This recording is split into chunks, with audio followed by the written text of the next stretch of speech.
What's going on, my Jack brother? Coach Scott here. Today's video is one that many of you guys have been waiting for. Had the testosterone boosting supplements that I've recently been taking, more specifically the combination of tongkat, alley, and fadogia agrestis, actually boosted my testosterone levels. Well, I just got my blood work done. Today we're going to compare it to the last time I had my blood work done, which was 2 years ago. It's important to note that my body weight is just about the same. I'm up about a pound. My level of leanness is exactly the same. I was in a gentle calorie surplus back then. I'm in a gentle calorie surplus right now. My lifestyle has been on point all the way through. So the last time I got my blood work done and recently getting my blood work done, my sleep is on point, my nutrition is on point, I'm managing my stress well. Basically, my lifestyle has remained consistent for the past 2 years, so it should be an accurate representation of my blood work here. So as you can see, back in June of 2020, my total testosterone was 14.5, and today, July 2022, my total testosterone is 18.5. The normal range is 7.4 to 25, so I'm within the mid-range for both those instances there, but back in 2020, it was a little bit lower than the middle, and now in 2022, it's just a little bit above the middle. So nothing crazy. I don't have like super high testosterone or anything like that. Still within the mid-range. Now, the interesting thing is that my free testosterone is a little bit lower today in 2022 compared to when it was in 2020. 2020, it was 314. Today, 2022, it was 272. Free testosterone is always kind of in flux. There's a lot of factors that can impact that. I did only get about 7 hours sleep last night. Typically, I thrive from like 8.5 hours sleep, so maybe I just got a better night's sleep back in 2020 before the test. Who knows? There's just so many factors that can influence that, which is why a lot of times the doctors they don't really stress too much if they see that your free testosterone is a little bit on the lower side, as long as it's not like below normal. They don't really, my doctor hasn't been concerned about it, even though it's kind of been like closer to that mid-range. Now, the free testosterone, that is what your body can utilize to help you build muscle. So the interesting thing is that although my total testosterone is higher, with my free testosterone actually being a little bit lower, or at the very least not increasing with that increase in total testosterone, it just means that that increase in testosterone, it's being bound up, like sex hormone binding globulin, SHBG, is binding to that testosterone that's in my system. So I may have increased my testosterone, but my body's not utilizing it, or not able to really utilize it to help me build muscle, which is a bummer. I mean, at this stage of the game, I'm just happy with where I'm at and like the super slow and steady progress. I am more than fine, and I'm feeling great, which is the main reason I'm taking any kind of supplement. I could care less if I ever gain another ounce of muscle. I just want to feel my best and continue to feel my best for years and decades to come. And this brings up the question, is it worth it to spend your money on testosterone boosting supplements if it's only going to increase your testosterone a little bit and it's not actually going to help you pack on muscle? It all depends on why you're taking the test booster in the first place. If you're taking it because you're hoping it's going to help you pack on muscle, I definitely say you're wasting your money. But if you're looking for a boost in libido, if you're looking to improve your mood, you're looking to improve your overall well-being and your energy and just feel your best, perform your best in all aspects of life, there could be potential with some of these testosterone boosting supplements. But there's also some side effects that can come along with taking these testosterone boosting supplements. So that's where you got to weigh the pros and cons. Like, is it worth just a little bit of an increase in energy or a little bit of increase in libido if there's a risk, like I mentioned with fadogia agrestis? There was that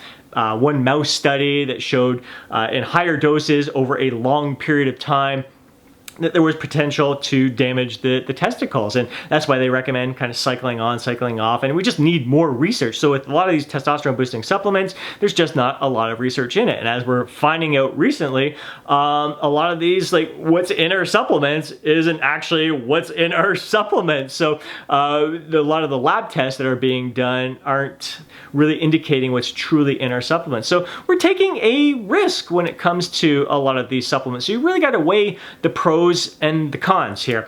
And it's, again, a reason why some people would argue that if you want to boost your testosterone levels, why not just go on testosterone replacement therapy, hormone replacement therapy. We're gaining more data on that, more evidence to show that it's a safe procedure, and some people will go down that route. It's not something for me at this point. I'm like happy with my testosterone levels and all that. I'm happy with how I feel right now. I feel no need to go on testosterone replacement therapy, and I'm kind of like really hoping to avoid it for the rest of my life if all possible. So if I can supplement, if I don't want to go that route and there's some safe, effective testosterone boosting supplements I can take to help just elevate my levels a little bit and help keep me feeling my best, I mean, why not? As long as they have been shown to be safe and effective. And I understand any kind of little risks that may be involved in someone that I may want to cycle off from time to time as well. So again, is it worth it? That is up to you and what your goals are for taking some of these testosterone boosting supplements. As mentioned with the fadogia agrestis and the concerns over testicular health, the luteinizing hormone test can be somewhat of an indicator there. I'm within the normal range here. If that range was higher, that would be a sign of some damage to the testicles. So feeling pretty happy about that. My FSH levels, follicle stimulating hormone, are in the normal range as well. Prolactin, so that's been something that I've been testing the past couple of times. I've done some blood work there. That's in the normal range as well. It's a little bit higher. So when you have high prolactin levels, that can mimic the same kind of symptoms and side effects of having low testosterone levels. So good to see the prolactin levels are within the normal range. Might be a little bit higher than last time. Maybe I was a little bit more stressed yesterday and not getting enough, this normal amount of sleep that I'm used to, which helps you manage your stress as well, eliminate the stress from your body and cortisol from your body. So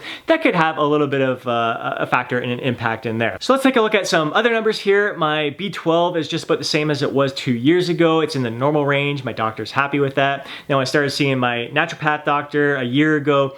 She looked at those numbers and said, yeah, you're in the normal range, but why not try to bump you up to the optimal range? So I was supplementing with a vitamin B12 complex for several months there.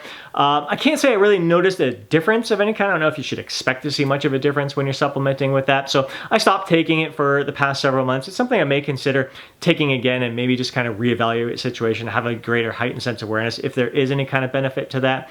We'll see. Something I'm thinking about there. My thyroid function, TSH, that is again close to the same, a little bit lower, which is good. My naturopath, again, my doctor's like, your thyroid function is normal there. There's no need to worry.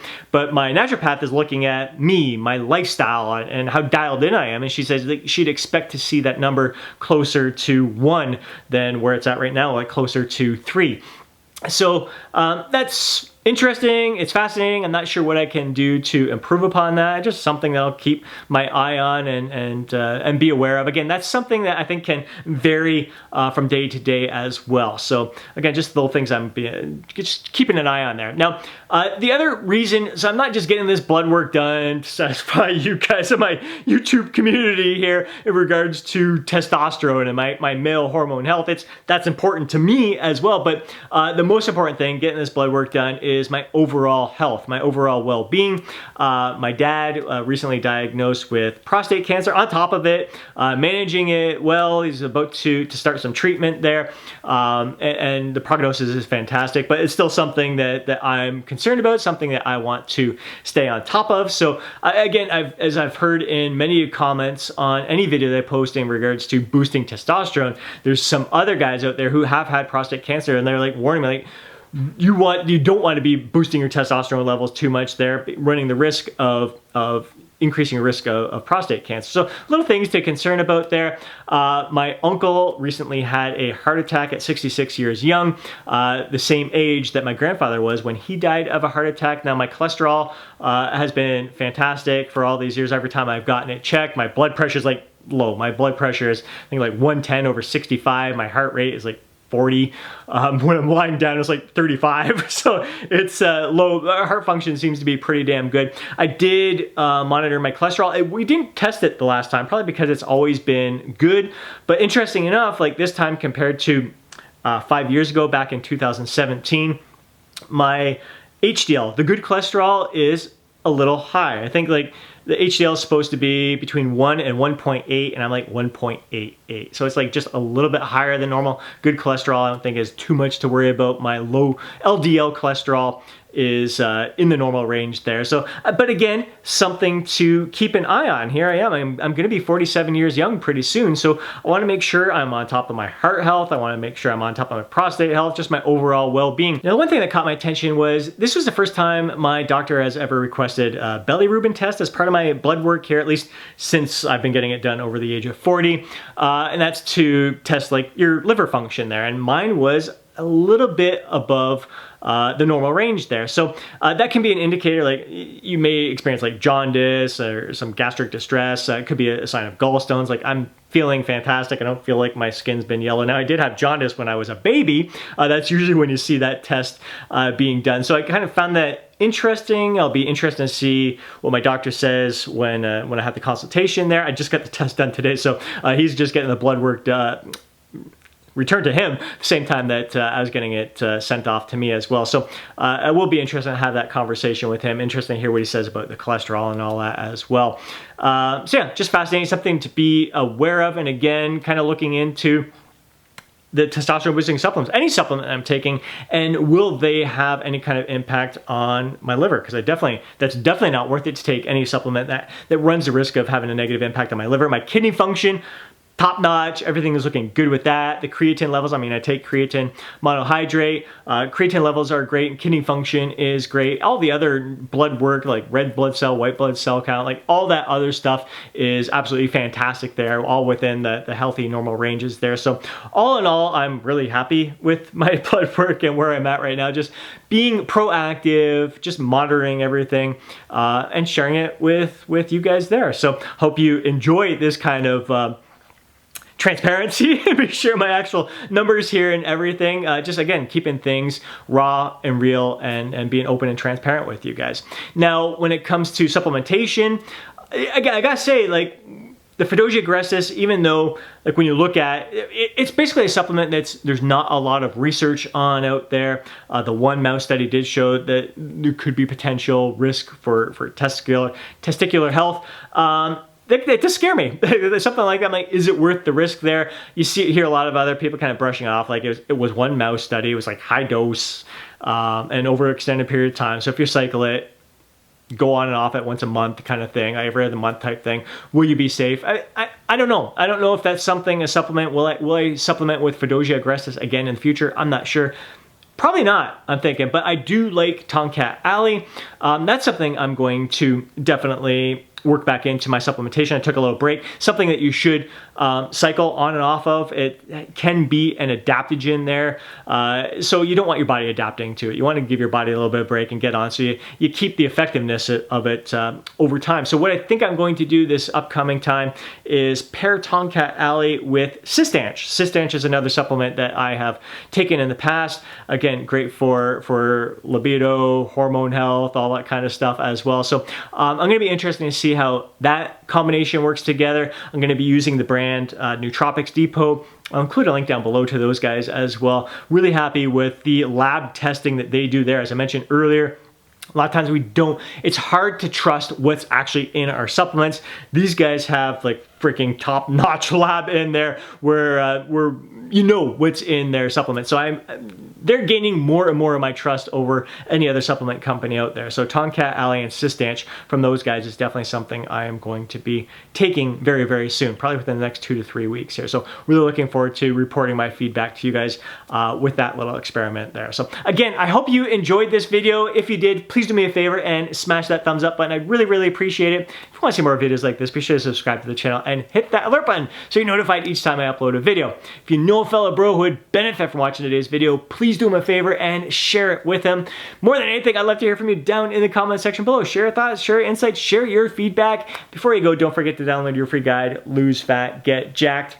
Have yourself an amazing day. Catch you next video.